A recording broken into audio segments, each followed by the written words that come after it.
Mercedes recently facelifted the saloon and the estate variants of the E-Class, and now it's done the same with the coupe and the Cabriolet.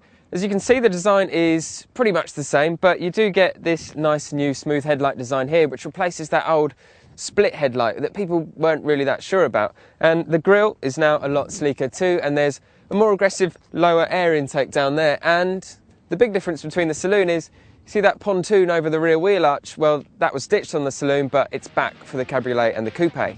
The differences inside aren't quite as noteworthy.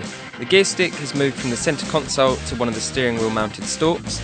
The steering wheel itself is new, and the dials sitting behind it have been ever so slightly tweaked. The air cap, which is supposed to reduce the amount of buffeting in the cabin, is back, but now it raises automatically at speeds of more than 25 miles per hour, and it goes down again below 9 miles per hour. In the old E-Class, you had to press a button if you wanted to use it. And you know what, the air cap system does actually work really well. I mean, we've been cruising around today at about 80 miles an hour in some cases, and even then there's very little buffeting in the cabin, and it kind of just illustrates the fact that the E-Class is a really good cruiser, whether you've got the roof up or the roof down.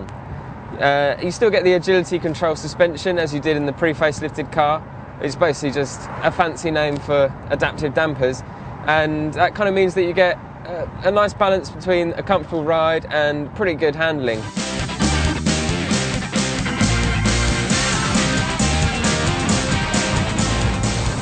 In terms of engines, well, there's not a massive amount to report really. I mean, you've still got the 4-cylinder diesels, so you've still got the 220 and the 250, and you've still got the 4-cylinder petrols, that's the 200 and the 250. And then the biggest seller is going to be the diesel 350, the V6 350 CDI. The E500, the big V8, which used to be at the top of the range, is now gone, and that's been replaced by this car, which is the E400, which now gets a 3-litre bi-turbo V6 rather than the 4.7-litre V8. And so that means that while it's just about as quick, 0 to 62 in 5.3 seconds, it is quite a lot cleaner and more efficient. Apart from the way it looks, the biggest changes are to the amount of tech on offer in the E-Class. Distronic Plus with steering control can steer, accelerate and brake you through traffic jams. Adaptive High Beam Assist Plus keeps main beams on at all times, but masks out the bits of light that would blind other drivers. Then there's a 360-degree camera to help parking, and a Pre-Safe Plus system that can detect a rear-end collision and apply the brakes to stop you ricocheting into the car in front.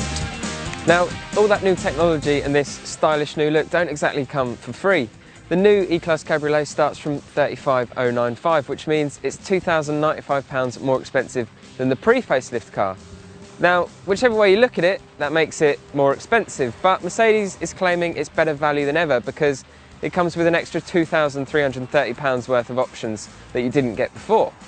What it's still not, though, is a particularly exciting driver's car.